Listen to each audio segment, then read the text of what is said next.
You can see the map here. It's getting more and more quarantine countries. So just a reminder, if you are going to do some traveling outside the state of Vermont in the weeks to come, please get with your supervisor so we can discuss and making sure we're following proper protocols on your return to the workforce.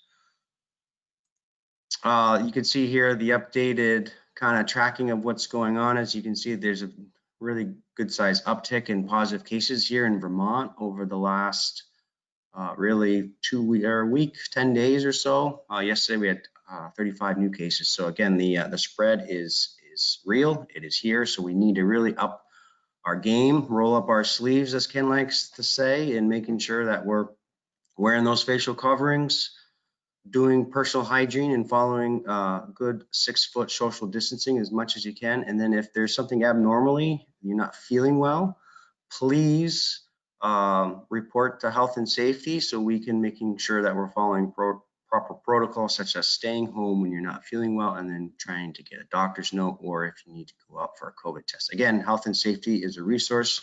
We're here to help you get through these trying times.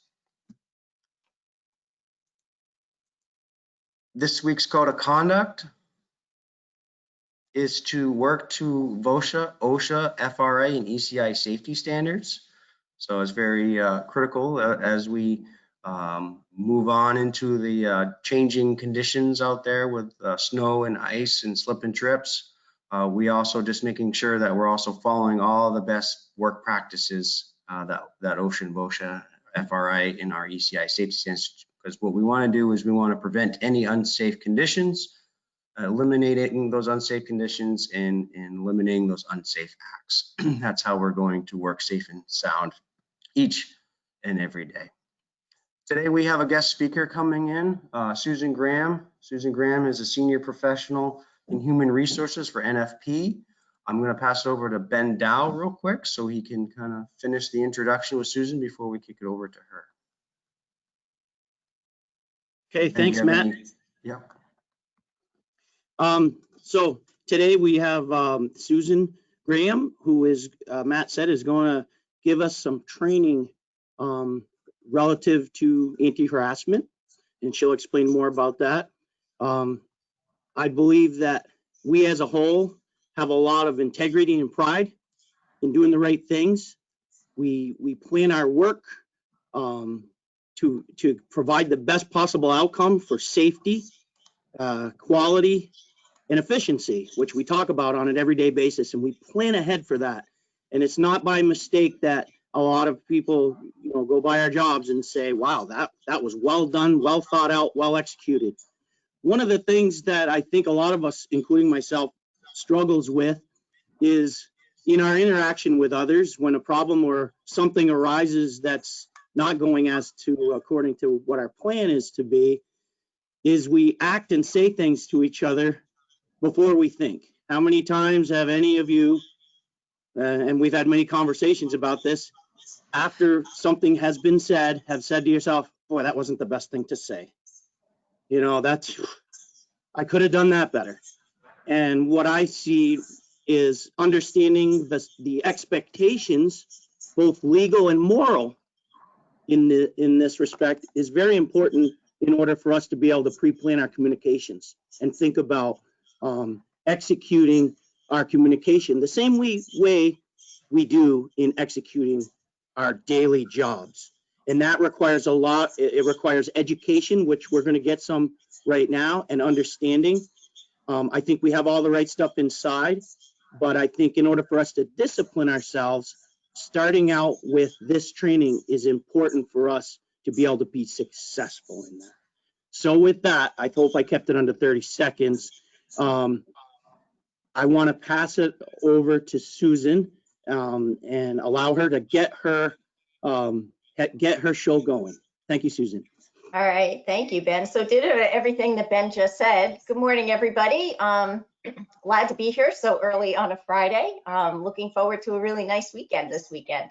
So just to quickly go over, it's kind of reiterating what Ben just said, really what the goal is of talking to you these next couple of weeks. I really want to give you the know-how so that you're able to stop yourself and say, you know what, is this okay? Is this not okay behavior wise, what I'm saying?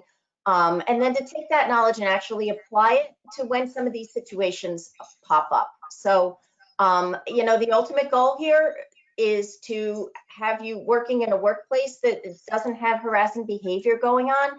And it's more than just harassing behavior. It's behavior that's inappropriate or that maybe could be making other people feel uncomfortable, because it's all about respect and it's all about accepting that other people have different perspectives than you do.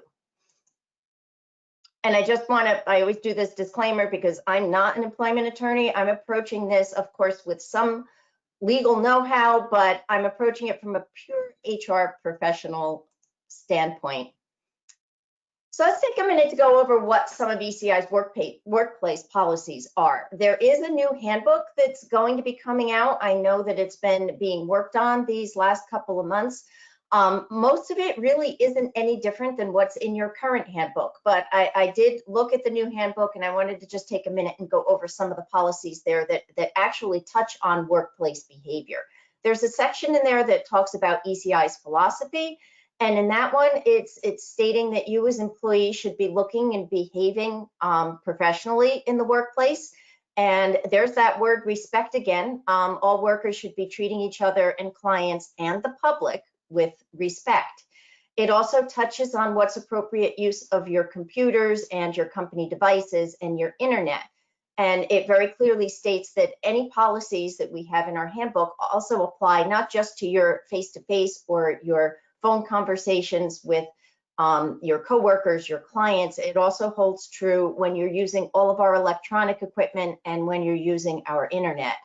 The non-discrimination and harassment policy, this one has been updated because the state of Vermont has become very, very specific with what should be in an anti-harassment policy and what companies need to be addressing. And it's very detailed. It actually defines what harassment is and provides a whole list of examples of what potentially harassing behavior would be. It also talks about reporting and how you go about reporting any instance of potential harassment, talks about what's going to happen if you've been found to be engaging in any kind of harassing behavior. And it also is very, very clear that you as an employee are protected from any kind of retaliation because you have filed any kind of a complaint of harassment in the workplace. And then there's also a code of conduct in the handbook, and that's what's really setting the expectations for your behavior. It's very clear that it says strive to maintain a positive and professional image of ECI to our employees, our clients, vendors, subcontractors, and the public. And when we get a little bit more into what the state of Vermont is saying that their harassment law covers, it's not just covering you as employees, it extends out to your vendors and anyone that you come into contact with in the course of doing your job every day. And the code of conduct is very clear about maintaining respectful behavior, whether you're at work, whether you're driving a company vehicle, you know, anytime that you're representing the company, which would also include any time that you're wearing the company logo, that you need to be following this code of conduct. So I'm sure when this handbook actually comes out, you'll be getting more in-depth review of it. So talking a little bit about what you as employees likely expect when you go into the workplace. You really expect that the people around you are going to be just plain doing the right thing. I think there's a certain trust among yourselves. You're expecting that you're going to be treating each other with respect. There's camaraderie. There's absolutely camaraderie in the workplace. I know since I've been working remotely since March, that is the one thing that I miss the most, is just getting together with people and joking around with them. And that's fine. That's a big component of your job. You're expecting that the leaders in your organization are actually going to be demonstrating leadership and that they're going to be modeling the behavior that they're expecting of you. And clear communication is really key. And I think that every employee expects that the people around them are going to be clearly communicating with them. Their supervisors are going to be clearly communicating with them as well. So if we talk a little bit about what's going on in the social climate nowadays, it's a little bit wild out there. Taking a step back, one of the real pivotal moments has been the Me Too movement over the last couple of years, because what that's really brought to the forefront is some pretty egregious workplace behaviors. And it's been made very, very public. So when these things become public, it really empowers people to step up and say, you know what, this kind of behavior isn't okay. Whereas before, maybe some employees just kind of sat back and said, you know what, this is just the culture here. This is what it is. I want to keep my job, so I'm just gonna grin and bear it. Or more likely, they said, yeah, this is what the culture is, so I'm out of here. I'm gonna go find another job. So now people are really feeling much more comfortable coming forward and saying, I'm not okay with this kind of behavior. You've got a lot of racial tension going on out there, the political and social polarization. I don't need to get into that. I mean, I could talk for an hour about some of these things, but I'm not going to. And the access to the social media is really kind of fueling the flames on the fire. It's keeping all of those things really going and going strong, and sometimes not in such a good way. You've got a lot more workforce diversity, and you might think, well, we live in Vermont, we're not very diverse, but in reality, we're not just talking racial and ethnic diversity. We are talking age diversity. We're going to talk a little bit about demographics and the different age groups that you've got in your workplace. You're talking about diversity of backgrounds, socioeconomic backgrounds, just the kind of households that people come from, single family households, families where you have two parents and children, no children. There is a lot feeding into your workplace. And there is a lot less tolerance for inappropriate behavior in the workplace when it comes to things like off-color jokes, bullying behavior. The workplace that I entered 35 years ago is a very, very different workplace than what you find now. Some of the things that went on in workplaces years ago would make your skin crawl now. And it's just not going on anymore, and it's just not tolerated. So, what that means for you is that sometimes you have to take a step back if the workplace that you started out in whenever you started working has changed. You have to accept that change and say, you know what, it's different now, and I just need to go with it. There's also been a lot of legal changes that have gone on from a legal perspective. Harassment laws have definitely evolved. They've become much more clear. They have been much more explicit in the kinds of punishments that happen if you are engaging in harassment. There's been a significant growth in employment-related claims, and those are claims where people either hire their own private attorney or claims that people file with either the state attorney general's office, which is what we have here in Vermont, who takes harassment complaints, or the EEOC, which is the federal organization that takes complaints. Significant growth in employment-related claims there.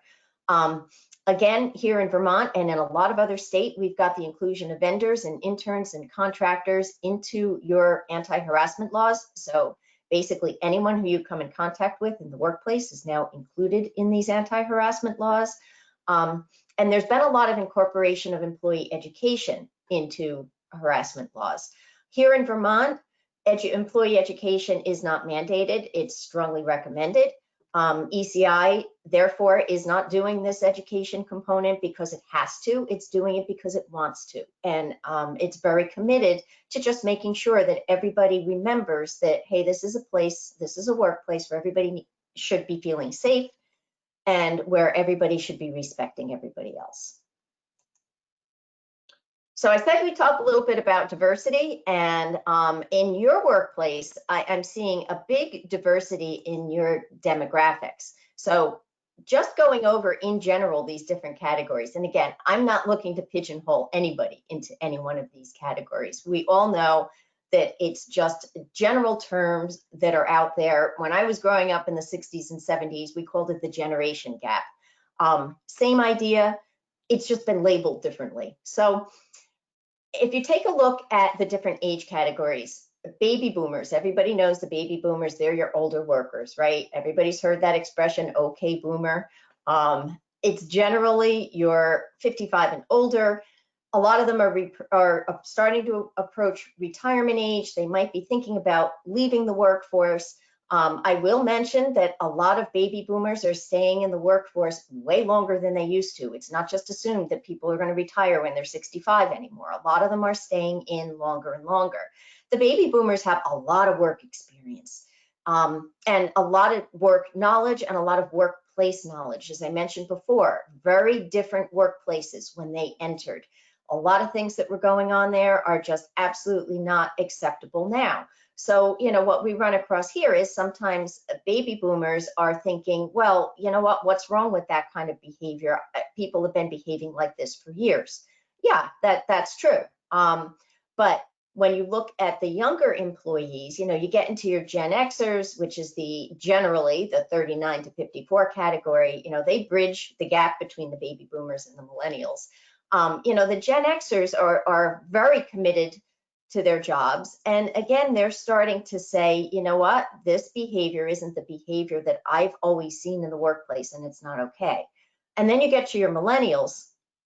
Those are the 23 to 38. I think millennials tend to get a little bit of a bad rap. I think that one of the big differences with the millennials is, you know, first of all, they have not worked generally in a workplace where there's inappropriate behavior going on. And if they see it, they're the ones that are the most likely to be calling people out on it. They're very committed to having a work-life balance. They like to get a certain fulfillment out of their work experience, as opposed to baby boomers. We were more likely to say, you know what, I'm really not so thrilled with my job, but I'm getting a paycheck, so I'm happy. The millennials are more likely to be saying, I'm not feeling okay in my workplace. I don't like it here. I'm not feeling fulfilled, so I'm going to go find another job. So again, there's a big difference in backgrounds and in mindset in your particular workplace. And now we've got that what they call Gen Z coming in too, which is your 22 years old and younger. And, you know, these are the ones that were practically born with a smart device in their hand. Very, very different workplace approaches. And if you take a look at the demographics within ECI, this is how it breaks out. You actually have a quarter of your workforce as baby boomers, which is a pretty good chunk. And if you combine that with your Gen Xers, that's roughly half of your workforce. So then you've got your millennials, which is a huge chunk of your workforce. It's, you know, 42% it's huge. So you can see where there could potentially be issues between your millennials and your Gen Z, which is pretty much 50% of your workplace, and your baby boomers, which is a quarter of your workplace. Because again, the philosophies, the mindsets are very, very different. And I can see that this might be where some differences might be happening. And if you look at your male versus female, you are very male oriented, not surprising in the construction industry. It's not unusual. It's not anything the ECI is doing wrong by having so many men in the workforce. It's kind of the nature of your type of business, not at all unusual. But what it does mean is that, you know, if you're a male, you probably have to be a little bit more cognizant of not slipping into the pattern of, you know, for example, what's considered locker room talk, or, you know, just bantering back and forth with comments that maybe a female might be taking offense to. You have to be very cognizant of not slipping into that mode. And it's not just men dominating the numbers over the women. I've worked with organizations that were very heavily female oriented. And the men there have come out and said, well, I feel uncomfortable surrounded by all these women, the things that they talk about, you know, it's embarrassing what they talk about. So just so that you know, it goes both ways. So let's talk a little bit about what's illegal as far as discriminatory behavior versus what's just plain inappropriate. And we are going to be taking a lot of time focusing on that over the next couple of weeks. So I like to use this graphic. if you take a look at this line of fire, this limbo line, and think of everything above that line as your actually illegal behavior, that's what's going to get you into the most trouble. That's what could potentially lead to legal action. Everything below that is potentially unacceptable behavior. So if you've got a very low level of unacceptable behavior, chances are you can take care of it, you can address it, you're really not getting close to that threshold of fire.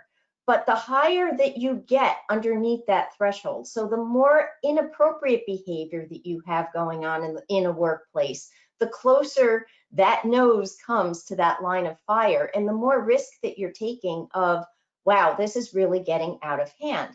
So what's really important to remember in the workplace is that any kind of inappropriate behavior really does need to be addressed at the onset, and it's really not going to be tolerated in your workplace because nobody wants it to get out of hand to the point where it could potentially become illegal. And for those of you who are visual, there are a lot of terms that I'm throwing around. Discrimination, harassment, discriminatory behavior, harassing behavior. So I kind of wanted to just break it out so that you can see how it all fits together. So illegal workplace discrimination actually involves treating an individual less favorably in any term or condition of employment based on a legally protected status. And the next slide is going to go over what a legally protected status actually is. So it's if you're treating somebody differently because they fall into one of those statuses. And then harassment is just one form of discrimination. And sexual harassment is one form of harassment. So maybe that will help kind of break it out for you when I'm throwing these terms around. So these are your protected classes. You can see there are a lot of them: race, color, ethnicity, gender, religion, so forth, so on. Some of them are protected under federal law, some of them are protected under state law, a lot of them are protected under both. Some of the ones that are specific to Vermont, sexual orientation or identity and gender identity, most states have protections for those classifications, not all do. Crime victims, if you are a victim of a crime, you actually are considered a member of a protected class. So you can see that Vermont has a lot of protections out there. So if there's anything inappropriate going on in the workplace, say for example, any off-color jokes, and they're geared towards members of any of these protected classes, that's where you start getting to that line of fire and crossing that threshold into the realm of that's illegal behavior. If you have off-color jokes going on because somebody's having a bad hair day, that's not a member of a protected class. So, it might not be particularly appropriate, but it's not going to cross that threshold into illegal. Where it becomes illegal is when the behavior is geared towards someone who is a member of one of these protected classes. And I want to take just a minute to go over the disability protection. Again, I could be talking a whole training on just disability protections, but take a look at all of the things that are considered to potentially be disabilities, because a disability is considered a physical or mental impairment that substantially limits one or more major life activity. And you can see that so many of these things that are considered disabilities, you can't tell by looking at somebody that they've got this particular disability. You can't tell that somebody has diabetes or mental illness or that they have cancer, or maybe that they've got a learning disability. You can't see it. And I starred alcoholism and drug addiction because, yeah, they're considered a disability, but I just wanted to put out there that you're not protected for using alcohol or drugs in the workplace. It's only if you are not using in the workplace, but you're in recovery, that's considered a disability. So, off-color jokes that are geared towards, someone who maybe is struggling with an alcohol addiction. If you could have someone in the workplace saying, you don't know this about me, but I'm an alcoholic and I've been clean for 10 years. But what you just said is a little bit of a problem. I'm taking offense to that because you have no idea what I've been through. So That being said, I think I kept under my 15 to 20 minutes. What we're going to be doing, I'm going to be joining you the next 3 weeks with another section. So in the meantime, if you have questions about anything that I've gone over, feel free to give them to Ben. Is that where we're going with questions, or Matt? Either one. Yeah, anyone. And they're going to put them together. And if they have an answer for you, because it's concerning a specific ECI policy, they will address that with you. And anything that is a question specifically on the content that I've just covered, they're going to put those together, and then I'll be able to go over them at the beginning of next week's presentation.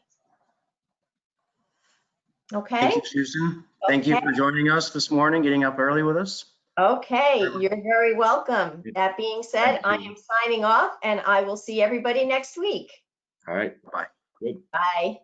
Thank you. Good things to think about, and it's great to hear a perspective that is different, than, not necessarily different, but more a change of perspective from my own. So, all right, let's see. I think I just added my screen. Do you guys see it?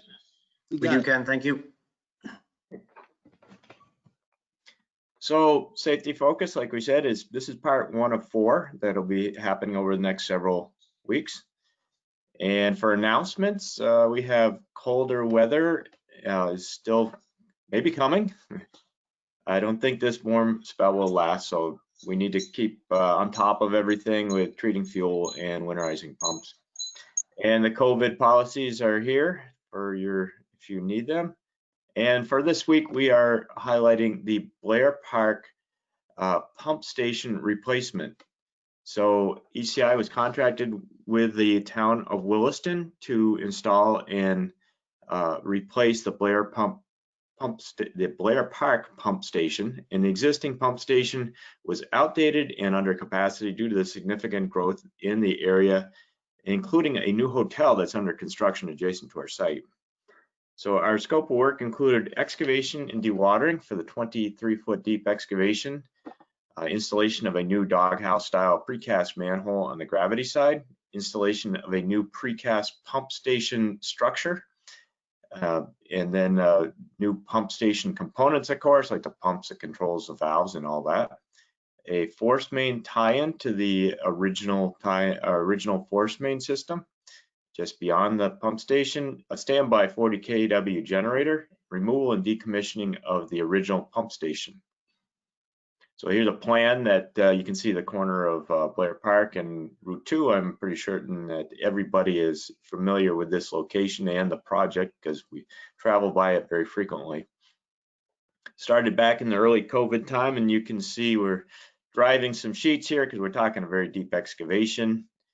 And we're also talking some pretty shallow groundwater levels. This was after a heavy rain, so it got really, it made a lot worse, but you can see that it was a challenging part of the work. And at this time when this photo is taken, we are installing the dewatering system, which was kind of a well point jetted in system to extract the water by pumps. And then as we excavated down, the sheet piles helped contain the earth, but also cut off the groundwater, and we're removing with a small excavator. In this case, a very narrow excavation. It isn't just a small excavator, it's a tiny excavator.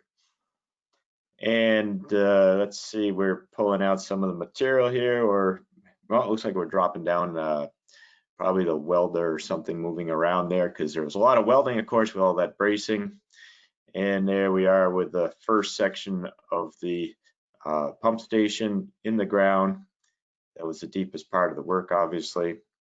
And then the doghouse underneath the existing line, which tied to the existing or original pump station. Doghouse was built over there to intercept that line and divert it to the new pump station. A lot of above ground work with utilities or controls and power and everything. And then the final completed work. So that looks pretty clean and neat and waiting for grass to grow. And for the project this week, the archive project, we're looking back at the BED vault replacement in Burlington. That was on Cherry Street back in 2013. So that's what I got. Have a good day out there. It looks like a great weather day, good weekend, and be thoughtful of everything that Susan talked about.